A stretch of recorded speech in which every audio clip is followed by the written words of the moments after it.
What is your game plan heading into opening weekend for Keeneland? Have you even thought about it, or are you trying to think about how winners came in last year? Look, there's going to be plenty of horses at this meet who will be overbet and present an opportunity to beat the public.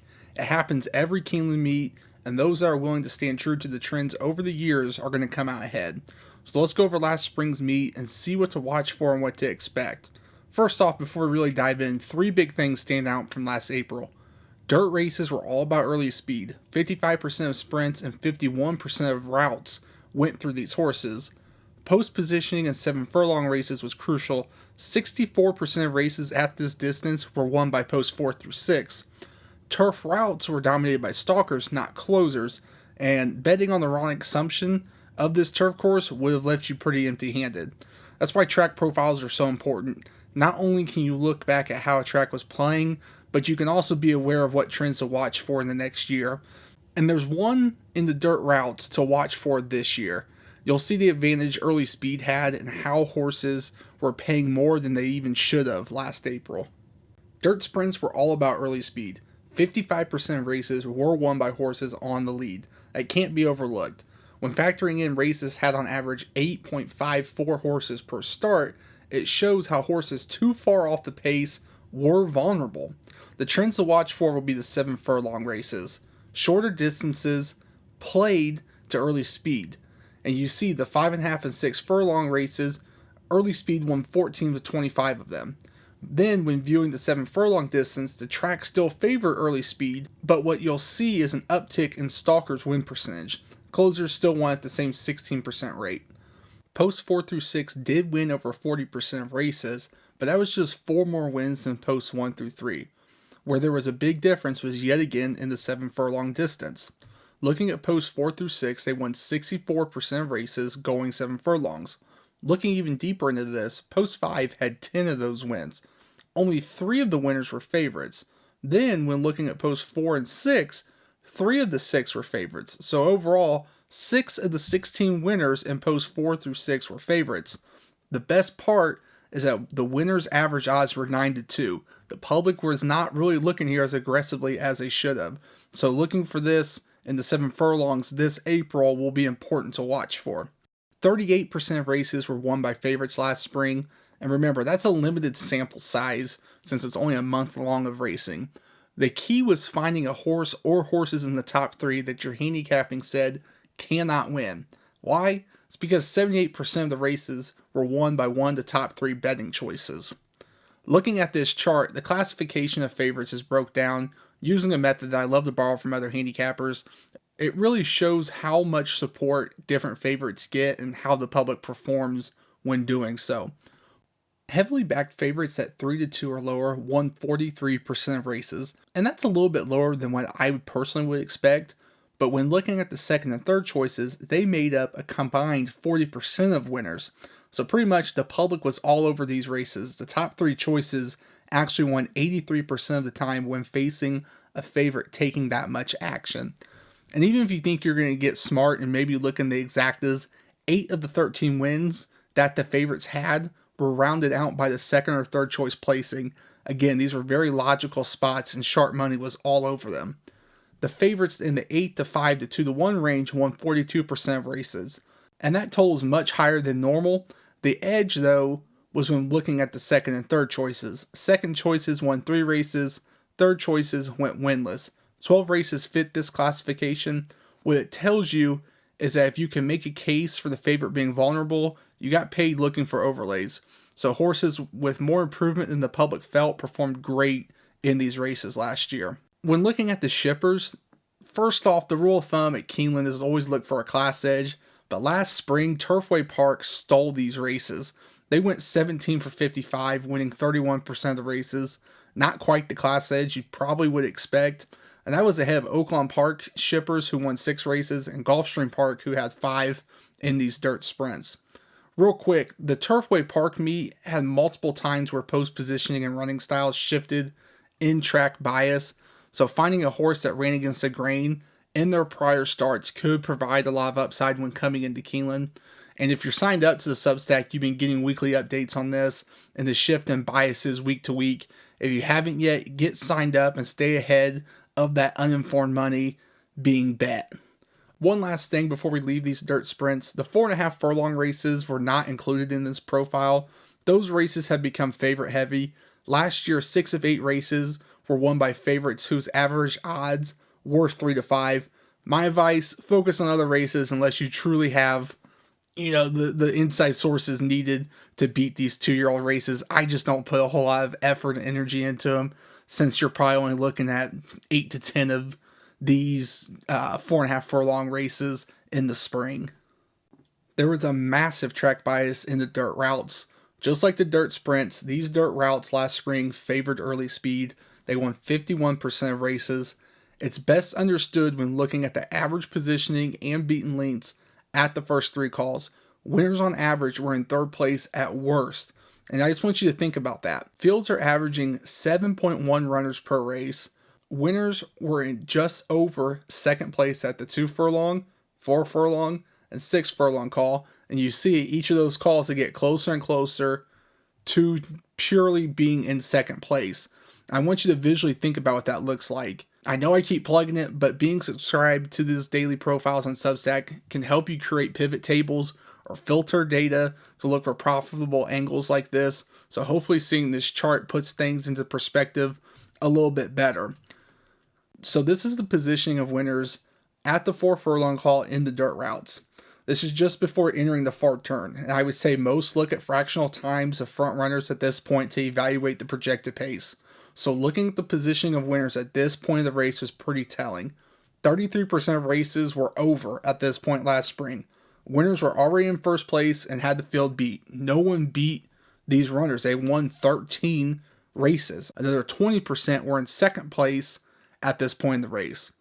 What's interesting is the average odds of these runners. Winners that were in 1st at the 4 furlong call had average odds of 7 to 2. Winners that were in 2nd at this call were 5 to 2 on average. And again, look, limited sample sizes for this meet, but it shows how even this basic knowledge of the track profile would put you ahead of the public. And more importantly, at a better price. So watching for that this spring and seeing if that trend emerges again will be huge as a bettor. Lastly, look at the drop off after positions 1 and 2 in this chart. The most you see is 4 wins from horses that were in 4th and 6th place, further supporting the positioning needed to win the dirt routes here at Keeneland.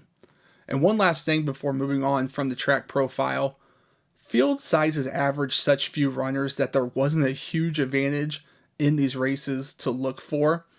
For what it's worth, Post 1 ended up winning 6 of 13 races when the field was at 6 runners. After that, no one field size had more than 6 races. Positioning just wasn't an avenue to look for an edge. There was a massive one to watch for in the positioning and running style of the horses, and I think that's really where you should be looking again this spring because field sizes normally don't get that big in these dirt routes. When looking at the betting, the performance of favorites, I would say, was a direct result of the track bias. These races were better spots to look to take down favorites. Overall, they won 36% of races, which is more of an average number of favorite performance. And that shouldn't be too much of a shock after seeing the running style bias. The prices of those horses that were in 1st place were higher than what the average favorites normally are. The shock, though, was how wrong the public was with horses at 3 to 2 or lower. They were 6 of 18, winning just 33% of the time. This was a significant edge when finding an overbet favorite that didn't stack up to the bias of the track. 4 favorites fell in a race where the winner was a horse that was in 1st place throughout the race. The average odds of those favorites were even money. So talk about an edge to exploit when the situation came about. Second choices performed better in races with a heavily backed favorite. They won 7 races and had an average payoff of $8.62. So watching the results of this meet will be pivotal if that speed bias comes back. If a short price can't keep up early, they could be dead money in the pool. And then races with the favorite at 8 to 5 to 2 to 1 performed sort of the same as the dirt sprints. These favorites, they went 6 for 11, but more importantly, the second and third choices lacked in performance. Second choices went winless, third choices only had 1 win. Again, looking for overlay runners wasn't a bad idea, especially if the favorite did not stack up to the projected pace or the running style needed to win. So overall, 28 winners came from one of the top 3 betting choices. That percentage is lower than what you saw in the dirt sprints. When seeing the track bias, the vulnerability of favorites is understandable. You have to watch if the same trend comes this spring. The routes in the dirt were where the class edge finally kicked in as expected for the Gulfstream Park shippers. They won 10 races, but so did Turfway Park runners, so 20 of the 39 races were won by horses coming from one of these 2 tracks. What's interesting though is the class of these wins. Turfway Park had 5 wins in claiming races and 2 more in maiden claiming events, but Gulfstream Park had 4 winners from allowance races, 3 maiden special weight races, and then 2 more won graded stakes races. So the classier races were won by Gulfstream Park horses. Also, throw in there that Fairgrounds produced 7 winners as well, and they had a combination of claiming, allowance, and graded stakes wins. Turf sprints are always the smallest sample size to look at any Keeneland meet, but more importantly, the post-bias trend continued last spring as well. So it starts with looking at posts 1 through 3. As a whole, they were 1 for 14. The one horse that did win was in post 3 as a 5-2 favorite in a 9-horse field. But more importantly, the angle of fading horses in post 1 held up well because them and post 2 went winless last spring. When looking at the 9 races that have fields of 12 runners, post 4 through 6 won 5 races, post 7 and deeper had 4 wins. Again, that inside draw is not the place to be. 4 of those races had the favorites in post 1 through 3 at odds of 6-5 twice, 8-5, and 2-1. That's a huge edge for bettors if that same trend continues this April. Running styles, they were one extreme or the other. Closers had the most amount of wins, but horses that were on the pace did win 5 races as well. Again, not a huge sample size, so it's pretty hard to say if there's a true bias to the closers. With those full fields, it gave you the best betting opportunities so far. These races offered a place to look for overlay contenders pretty aggressively. 50% of races were won by one of the top 3 betting choices, so that's good for you as a bettor. It is worth noting though, overall favorites did place 64% of the time, so that's something to keep in mind if you're more of an exacta trifecta player. When breaking down these favorites, those that were 8-5 to 2-1, they struggled to win. The positive to bettors is that second choices were 3-1 or higher in those races, and that helps drive up the price on overlay contenders. You saw some absolute bombs come in to win those races at 24-1, 25-1, 51-1. So if you saw a double-digit payoff horse that fit in your handicapping analysis, take the shot. These races are hard for the public to decide accurately on how horses should be valued and bet. And then lastly, as far as the shippers, 5 of the 14 races were won by Turfway Park shippers. Also note that both of the first-time starters that won were in 2-year-old maiden special weight races. Going 2 turns on the turf at Keeneland, most would assume to target closers, and as exciting as that is, last spring in Lexington, it just didn't support those moves. The Stalkers dominated. They won almost double the amount of races as the early and closing runners. Factoring in the average field size makes things a little bit clearer. When seeing winners on average were in 3.44th place at the second call, those deep closers were up against it in these races. So this will be important to watch daily with the turf routes. If the deep closers are struggling, they could be a great angle to gain an edge over the public by fading them. Winning posts are a little bit more interesting in the fact that posts 4 through 6 struggled. Now that could be due to full field sizes and not having as much room as the outside runners to get into rhythm. The other factor is that posts 7 and deeper do have more horses and opportunity with how these totals are made. There's more than 3 runners, unlike posts 1 through 3 and posts 4 through 6. When looking at the betting, the heavy public action was right in these races, but elsewhere you had a lot of better opportunities to take down a short price. So with the turf racing, you expect to see good chances to beat the favorite, and that was the case when knowing where to tackle the top choice in betting. Favorites at 3-2 or lower wasn't the place to do it. They were 6 for 11. They also placed 9 times. The money was right in these races, and it was hard to get around them. Now, the races to attack the favorite was when they were 8-5 or higher. Favorites in the 8-5 to 2-1 range were 3 for 11. Favorites 5-2 and higher were 1 for 5. Combined, they went 4 for 16. That's a 25% hit rate. That's lower than the overall average of winning favorites. And I want to bring your attention to the performance of second and third choices. because combined they went 4 for 27, winning 14% of the races in that month. That's a lot of overpriced horses that people bet on the win. And then when you break it down to looking at just the 16 races when the favorites were 8 to 5 or higher, they were 2 for 16. That 2 is worse than the overall percentage. So this further supports how vital it is to look for those overlay runners from your contenders. Horses that are the second and third choices, they're obvious picks. Search for those with more upside when the favorite is not taking significant money, because just 51% of winners came from the top 3 choices, but the favorite carried much of that weight.